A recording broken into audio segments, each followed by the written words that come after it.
Hey, yo, welcome back, y'all. I appreciate your time. Now, y'all know what to do. Like, subscribe. Most importantly, you need to pay attention. Okay, so the presentation I have for you today is entitled What Will Send Trump Supporters Over the Edge? The Real Donald Trump. So, we have all kind of been privy to who Donald Trump really is in regards to his not only his ultimate intentions, but just when you look at the man for who he is and what he stands for, it's pretty clear. So I don't need to, what I'm saying, I don't need to kind of open up that bag. But what we're going to talk about today is how much needs to happen before the people that support his divisive, racist, misogynistic, homophobic, you know, how much of this needs to happen before the people that support him either change their mind or walk away from him, right?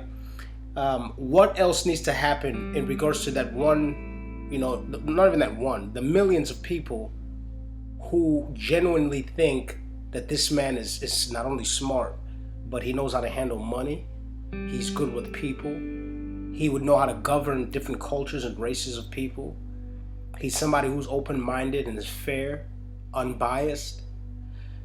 For those ignorant, naive people who still assume that character of Donald Trump, how much and what else needs to happen for them to realize that unfortunately what they thought this man was is not? Because I know that there's definitely a demographic of people who not only support him, but they support him because they agree with what he says. That's what I have learned to understand once he became president of the United States. And so much so that not only friends, but associates, you name it, every level of platonic relationships you can have in society, they're recalibrated, right?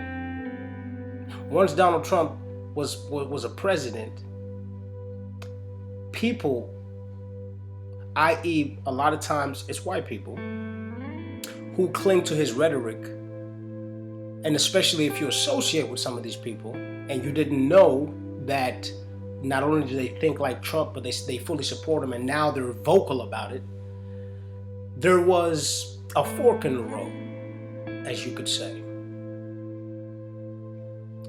There was a point in time that you start questioning the people around you, saying, well, how are we friends or how are we family if you support somebody that either wants me in jail, wants me out of the country, has deemed me ignorant, doesn't care for what I have to say? How do you remain cordial? How do you maintain a level of friendship, or even, like I said, family, when politically, in reality, the leaders that we pick are creating demise on another's life and their way of life? They are infringing on a person's life and their way of life. So for me, there was a lot of people that not only did I, like I said, I considered friends, but even some that we were such close friends that were damn near family, to where when I realized that this is the type of person they admire and they would rather follow, that's when I started realizing that that person was the farthest from a friend in all actuality. You see, this whole thing about when we try to say to each other it's just politics, or we need to separate our politics, or we can't talk about. I've never understood that. Like, you can't tell somebody, you shouldn't tell somebody who you voted for. How the fuck would something so personal? How would something so public be so personal? If it's so personal, that means that it only affects you. So it is the opposite of that. The person you vote for affects me as well as you. So with your decision, should it not be based on not only what you think, but also the person that you're about to modify their life based on the vote you make? Would you not want to know what they think before you make some kind of influence on their life? And vice versa, would you not want them to know what you think before they vote in some kind of stipulation that implements a modification in your life, whether you like it or not? For us as a society to assume that these conversations cannot be had and should not be had publicly and as public as possible is the main reason why we're in this mess in the first place. It's because everyone has all sorts of different ideas behind closed doors, and nobody wants to talk about it. Everybody's got all sorts of different ideas behind closed doors, but when they walk outside, they smile in each other's faces and act like everything's cool when really it's not. In regards to how much money you make, that's your personal business. Why? It's because your money affects just you. But your vote? For us to be so ignorant and naive to think that I shouldn't tell somebody who I voted for should definitely give you the best example of how much we do not know each other, and we have yet to talk about the issues that affect us both.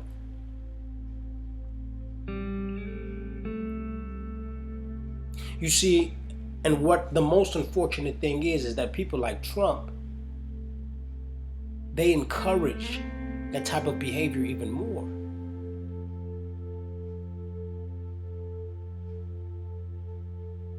They encourage the behavior of, I do what I want, me first. They encourage the behavior of, I do not need to tell you or talk to you about things that affect you and me.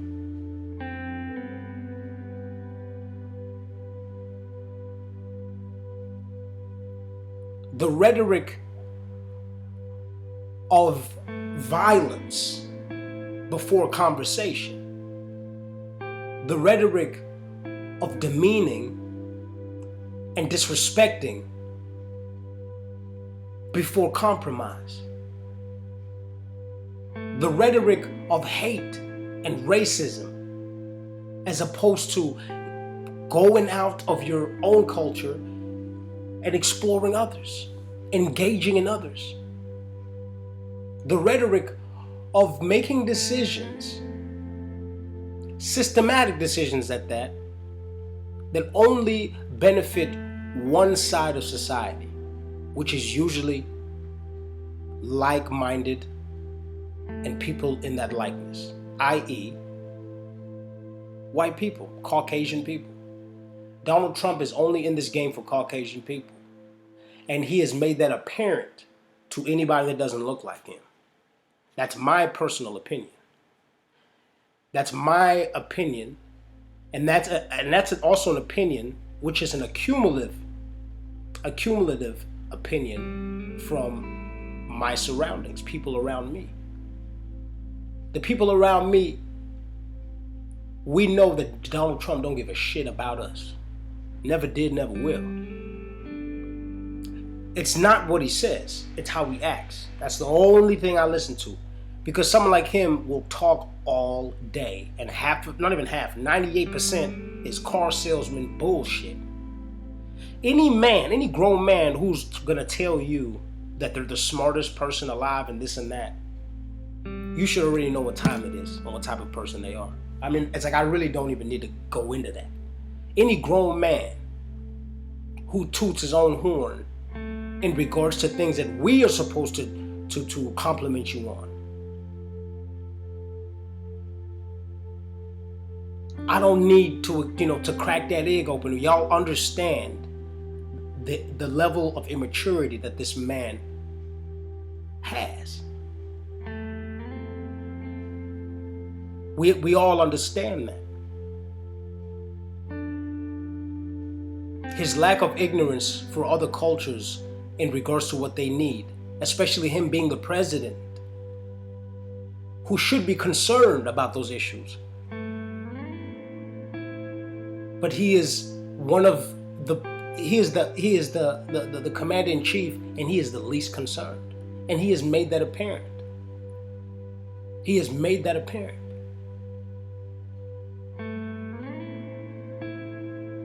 So, what will send Trump supporters over the edge?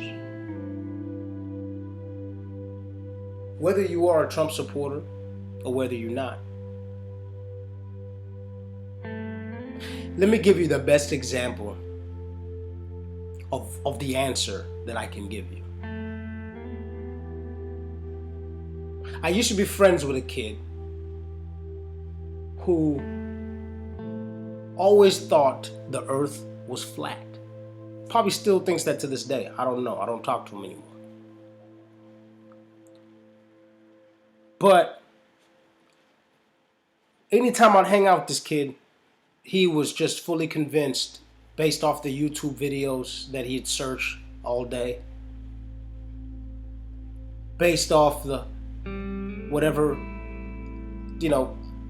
picture, flat earth picture that he's seen, or that he found, and so anytime we'd have conversations and discussions in regards to the earth being round and flat, I would give so many comparisons, right? And just the most basic one I'll say is, you look at the moon, you look at the sun, you look at anything else that's outside of our planet, and we see it as a fucking elliptical, circle-looking thing. And I'd say to him, look, you see all these other things out here that are circle. Why for some reason just ours is flat, but then the moon is fucking, is round, the sun is round, all the other planets that you hit a telescope on, everything's round, but only our shit is flat? That's the most basic, that's the most basic way I can just, try to reason with somebody who thinks the earth is flat. I would say that. I'm like, you see all these other planets, we zoom in with telescopes, you can do it yourself right here. You zoom in with a telescope, you can zoom in the moon, I don't know about Mars, but whatever the fuck, right? Moon, sun, all those around. So you're trying to tell me for some reason ours is not. Everything else is, but just ours is not. Because it would make sense if I saw the moon was fucking a flat, if I saw the sun being flat, Mars and all the other shit that we can see with a telescope, if I saw that flat, it would make sense that our shit is flat too.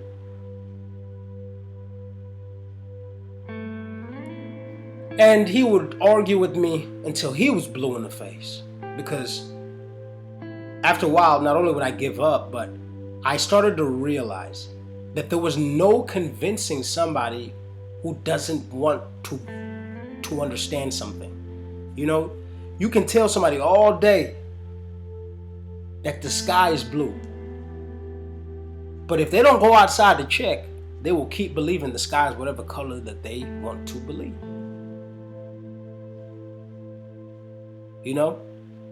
So one day, I said to myself, watch this.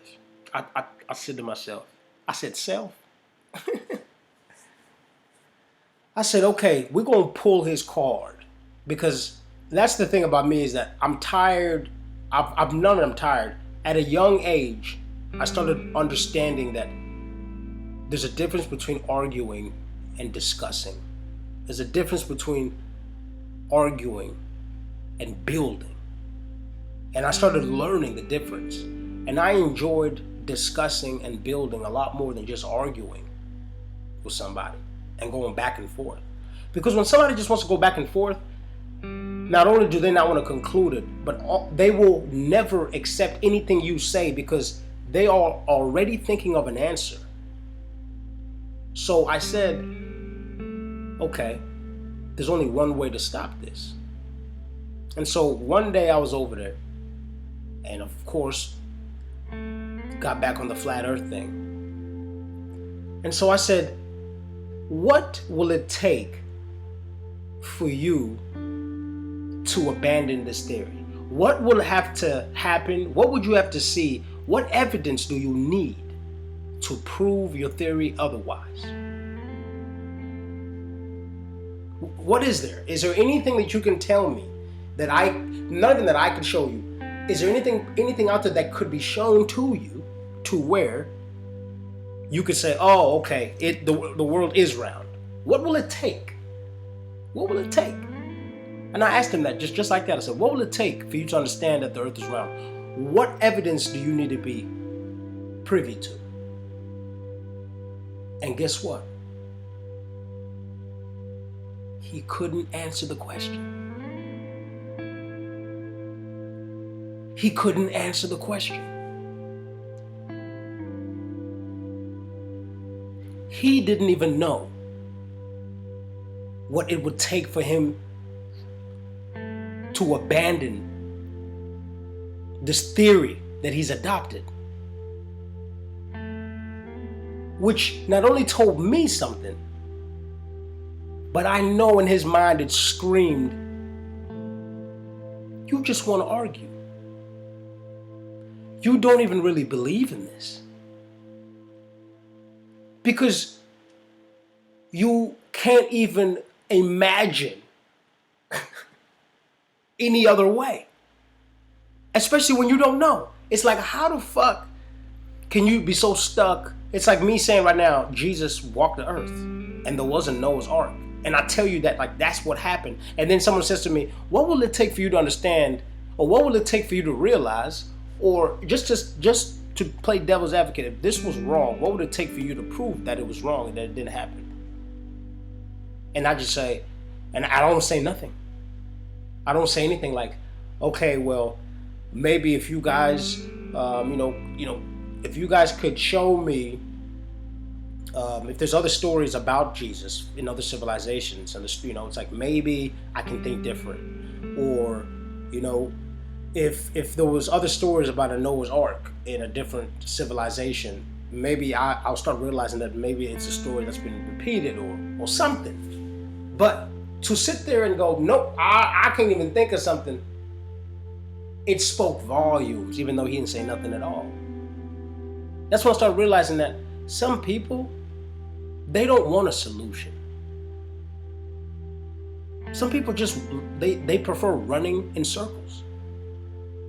They prefer conflict, ping pong, negativity, back and forth. Some people don't want to progress. Some people don't want to learn.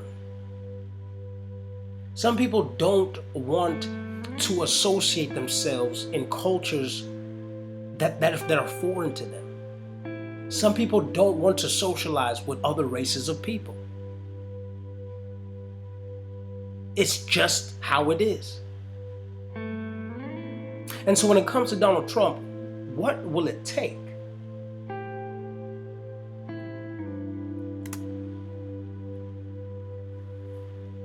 When you look at his history, he isn't a good businessman.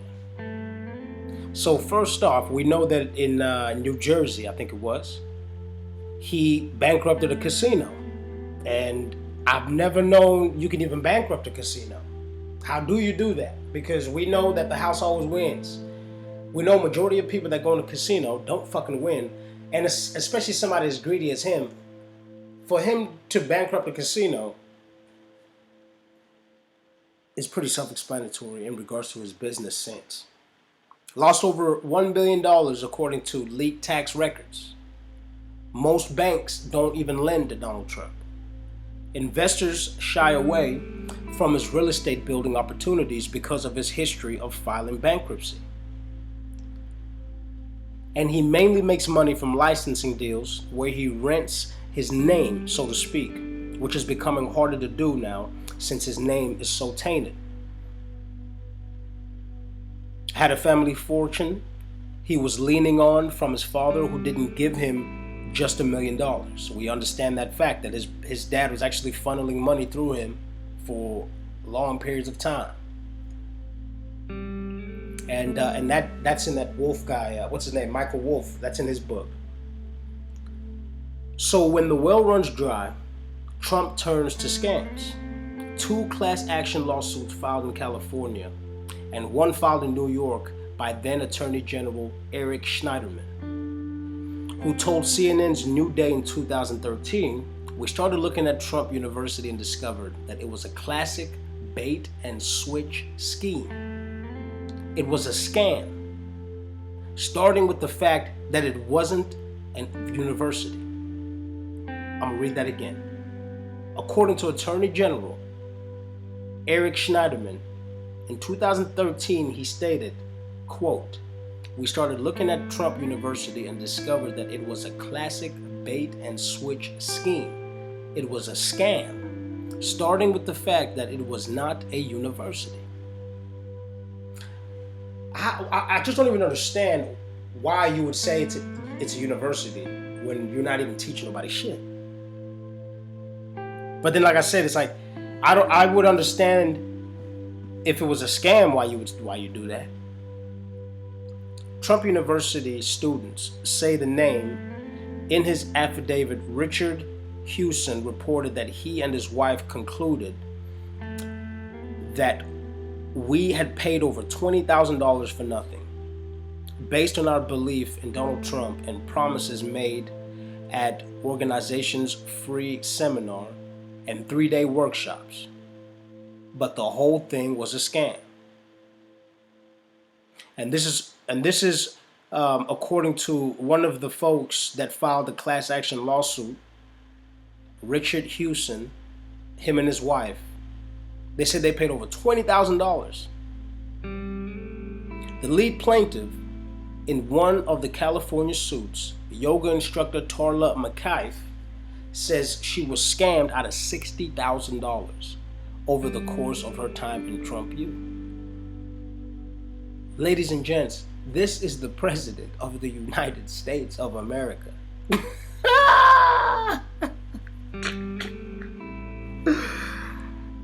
Like, listen, time will tell it better than I will, folks. Time will tell it better than I will. 10, 15 years from now, not even 10 years from now, 5 years from now, 6, 7, 8 years from now, 20 years from now, I'm so convinced that people who believed in Trump, they're gonna feel like dumb shits 5, 10, 20 years from now. They're gonna feel so, like, this is, when I started researching this, these are lawsuits that these people won. They won because they were telling the truth. Just between Richard Hewson and his wife, along with yoga instructor Tarla McKeith, that's $80,000 that this man made off of these people without giving them anything for it. Just 3 people, that's 80,000. Only 3 right here. And we're going to keep going in regards to how many, because it was a class action suit.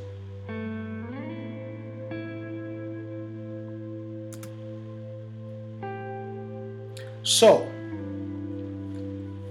how could that have happened? I'll break it down. The free seminars were the first step in a bait and switch to induce prospective students to enroll in increasingly expensive seminars, starting with the 3-day $1,495 seminar, and ultimately one of respondents' advanced seminars, such as the Gold Elite program, costing $35,000. Now, at the free 90-minute introductory seminars to which Trump University advertisements and solicitations invited prospect students, Trump University instructors engaged in the methodical, systematic series of misrepresentation designed to convince students to sign up for Trump University's 3-day seminar at a cost of $1,495. The Atlantic, which got a hold of a 41-page private and confidential playbook from Trump U, has attested the same thing. The playbook says almost nothing about the guest speaker's presentation. Now, the reason why people showed up to the seminar in the first place, instead, the playbook focuses on the seminar's real purpose, which is convincing attendees into purchasing expensive Trump University course packages. Now, to do that, instructors touted Trump's own promises that students would be mentored and handpicked real estate experts who would use Trump's own real estate strategies. There was a video of Trump making the same type of pitch, but it has since been removed from the internet. And I'm sure we all know why. In fact, no student, I repeat, in fact, no student ever met Donald Trump.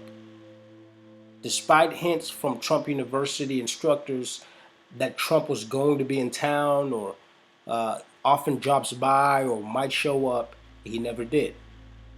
As Matt Labosh recounted in the Weekly Standard, quote, at one seminar, attendees were told they'd get to have their picture taken with Trump.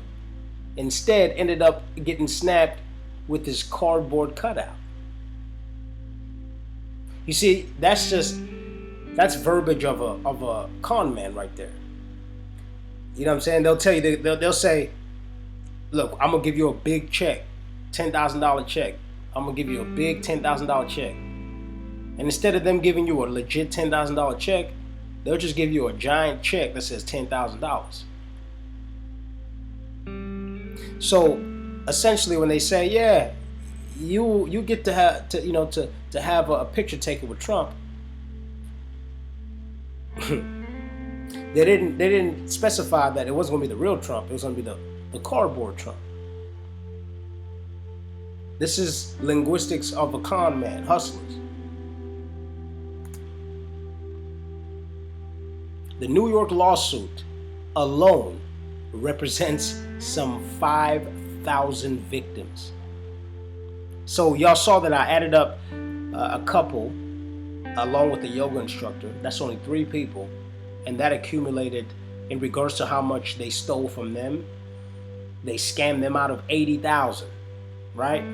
The yoga instructor 60,000, and then the couple was 20,000.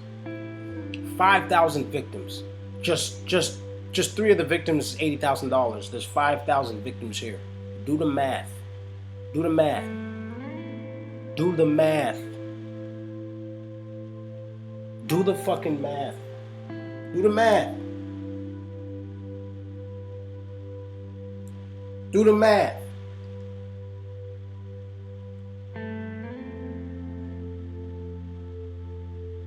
Do the math, people. That's millions. That's hundreds of millions. And that's just that's a guesstimate, obviously. But at the end of the day, even if it was 10,000, 20,000, one person was $60,000 that he took them for. One person was $60,000 that he took them for. Let's just say it was 20,000. That's still $100 million. That's still $100 million. Let's say it was 5,000. Let's say it was 5,000. That's still $25 million fucking dollars. Let's say he took $5,000 from 5,000 people, 5,000 victims. That's still $25 million, people. Meanwhile, Trump, who maintains that Trump University was a terrific school that did a fantastic job, has tried to bully his opponents out of the suit. So there's 5,000 victims, yet the President of the United States, who came up with this Trump University, is saying that it's a terrific school and it did a fantastic job, and there's a lawsuit that represents 5,000 people. And then ultimately they shut down the school. And the money they had to give out to these folks. Yet the President of the United States will still lie and maintain the illusion to himself, because we all understand what's going on, but will still spit out, this ignorant rhetoric of something being completely not true when you got 5,000 people suing you. It's beyond ridiculous explaining what this man does in front of a bunch of grown people, millions of grown people. It's pointless. Lawyers of Tarla McKive have requested a protective order from the court to protect her from further retaliation. So when the well runs dry, Trump turns to scams. The Trump Foundation. That's the next scam. We just covered Trump University. Now we're going to cover the next scam, the next hustle, Trump Foundation. Now, the Donald J. Trump Foundation, once billed as the charitable arm of the president's financial empire, agreed to dissolve in 2018, accused of shocking pattern of illegality. I quote, shocking pattern of illegality. It was dissolved last year, giving away all its remaining assets under court supervision as part of an ongoing investigation and lawsuit by the New York Attorney General. I bet you if you ask him, hey, how did the Trump Foundation do? I bet you he would say, it was a great organization and we did a lot of good things. Yet, we understand the fact that just like Trump University, they were engaged in, quote, shocking patterns of illegalities. This is the President of the United States, ladies and gentlemen. Giving away all its remaining assets under court supervision, as part of an ongoing investigation and lawsuit by the New York Attorney General. The foundation was accused by the Attorney General, Barbara Underwood. Now, this is another Attorney General who done took over what the last one was doing, of functioning as little more than a checkbook to serve Mr. Trump's business and political interests. I quote, Barbara Underwood says his foundation was functioning as little more than a checkbook to serve Mr. Trump's business and political interest, end quote, and of engaging in, quote, a shocking pattern of illegality that included unlawfully coordinating with Mr. Trump's 2016 presidential campaign. We'll continue to move our suit forward, Mrs. Underwood said, quote, to ensure that the Trump Foundation and its directors are held to account for their clear and repeated violations of state and federal law. Nonprofit foundations are supposed to be devoted to charitable activities, but the Attorney General's office has charged that the Trump Foundation was used to win political and economic favor.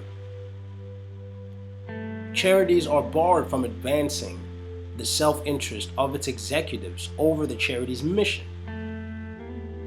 But the Attorney General's office said in a court filing that this year the foundation had entered into a number of, quote, prohibited self-dealing transactions that directly benefited Mr. Trump or entities that he controlled, end quote.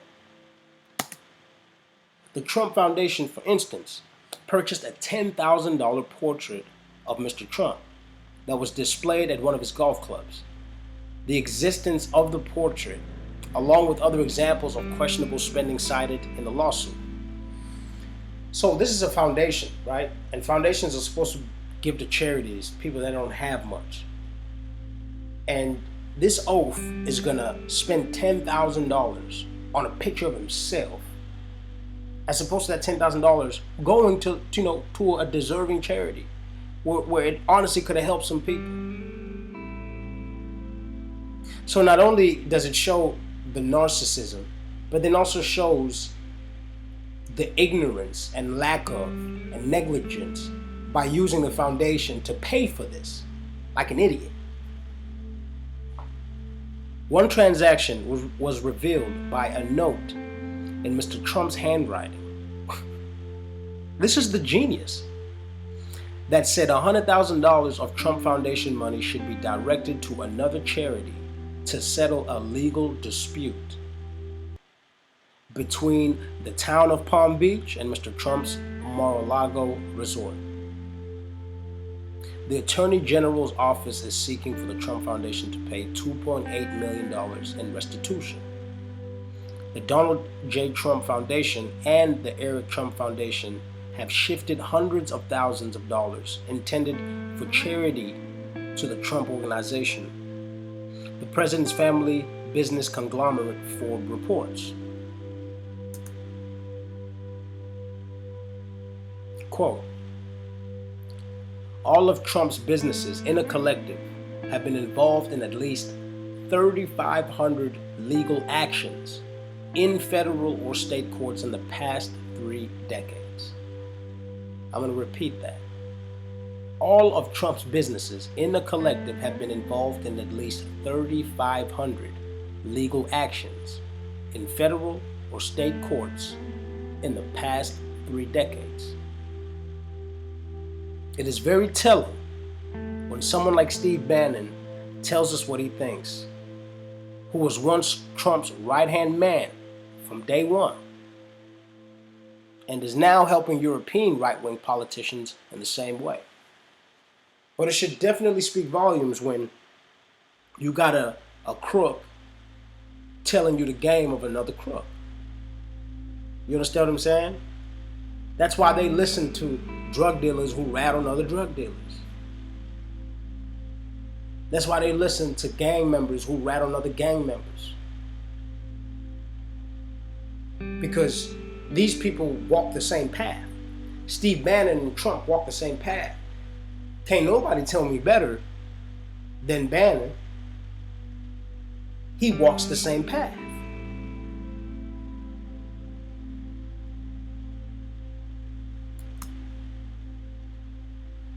Bannon says these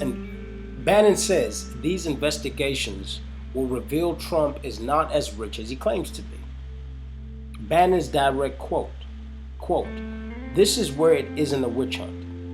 Even for the hardcore, this is where he turns into just a crooked business guy and only worth $50 million instead of $10 billion. Not the billionaire he said he was, just another scumbag, end quote. Donald Trump has been relying on the myth of him being a self-made businessman that makes great deals when his history says otherwise. And like I said, when it comes to how you do business, you don't tell us how you do business. The people you do business with tell us how you do business.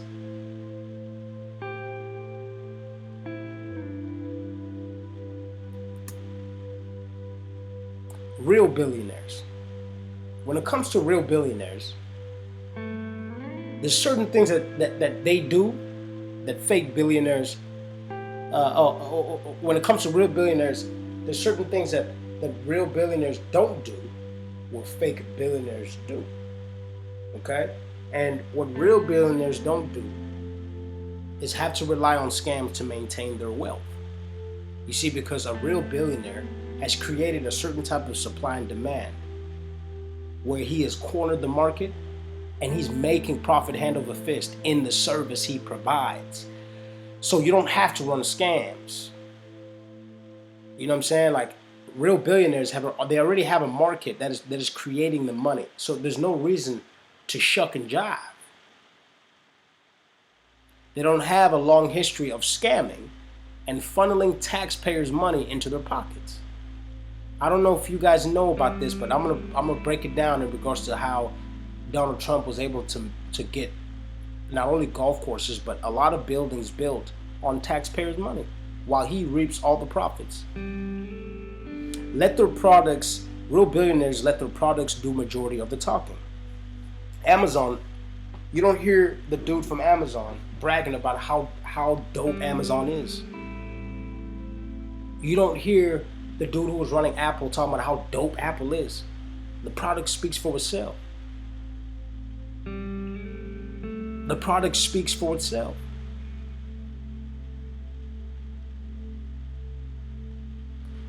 And most importantly, real billionaires don't depend on taxpayers' money to build their businesses. They're fucking billionaires. They don't depend on people who are worth less than $100,000 while you're a millionaire, they don't depend on you. They don't need you. They're billionaires. So like I said, real billionaires don't depend on taxpayers' money to build their businesses. And why do I say that? Because according to Alexandria Ocasio-Cortez, also known as AOC, who lives in the Bronx, mentions that Trump has a golf course in her neighborhood, and she drives by it every day during her commute.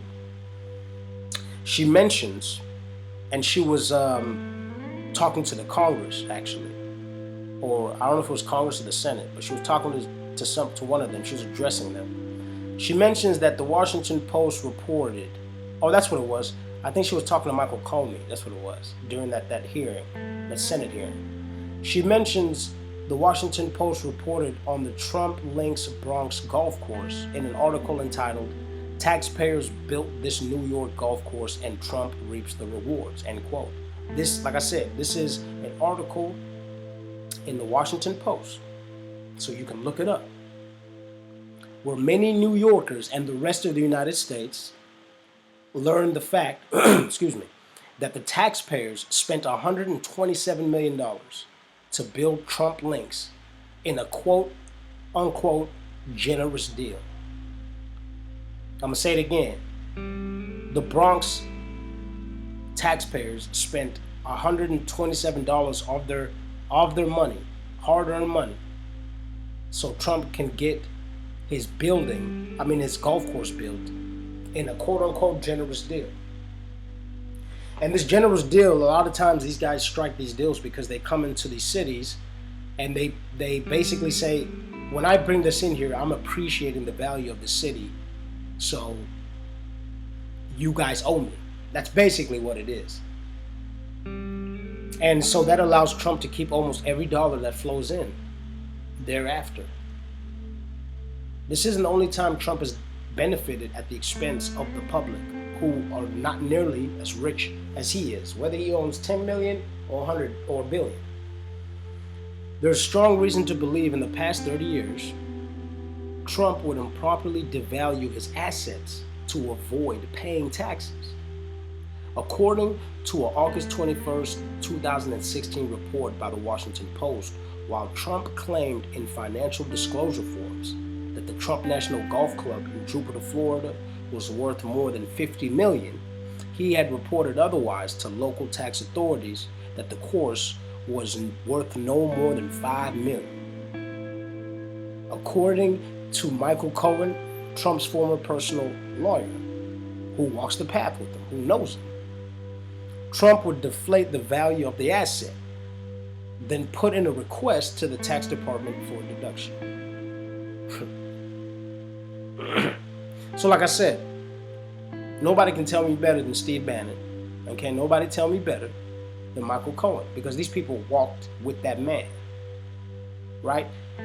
Nobody can tell you anything about John Gotti better than Sammy the Bull, because Sammy walked the path with John Gotti, right?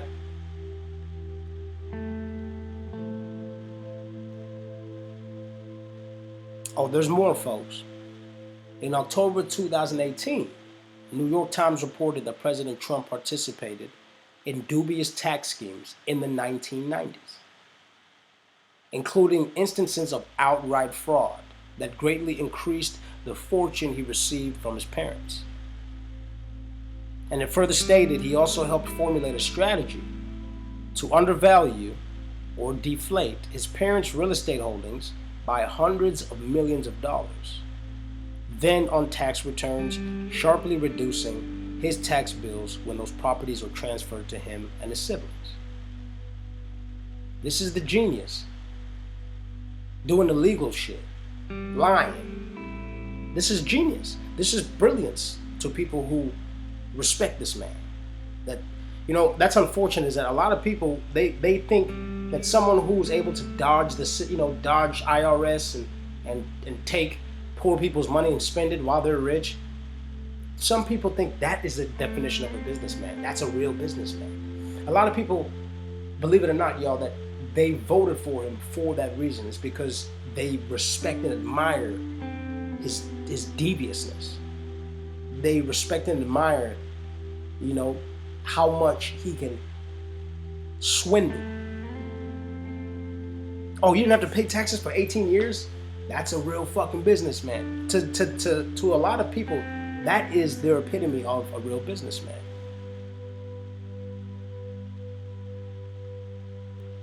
Quote, "This is why he doesn't want people to see his taxes. This is why he hands in written answers when subpoenaed to testify.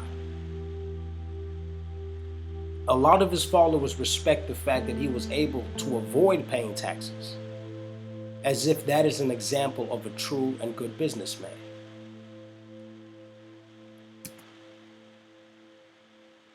So, like I said, whether you follow this ignorance or whether you don't, you got to ask yourself sometimes, people, is that what will it take?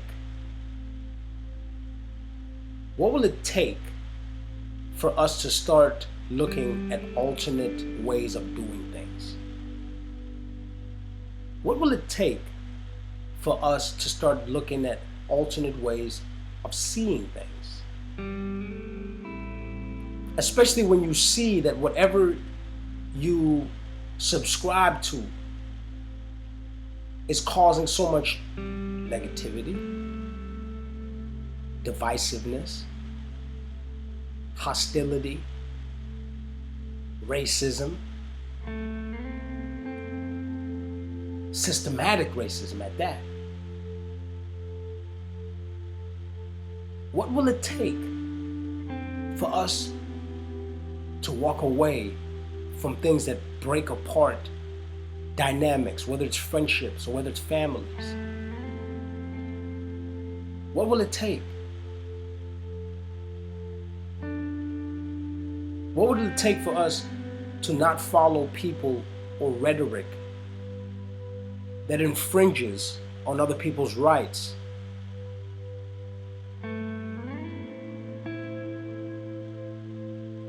Ladies and gentlemen, I'll leave you with what will send Trump supporters over the edge. The real Donald Trump. I appreciate your time. Most importantly, I appreciate your attention. If you did learn or get something out of this, I need you to hit that like button for me. I need you to let me know. I need some feedback too. Y'all let me know. Subscribe. If y'all feeling it, subscribe. I'm gonna keep coming with it. Peace.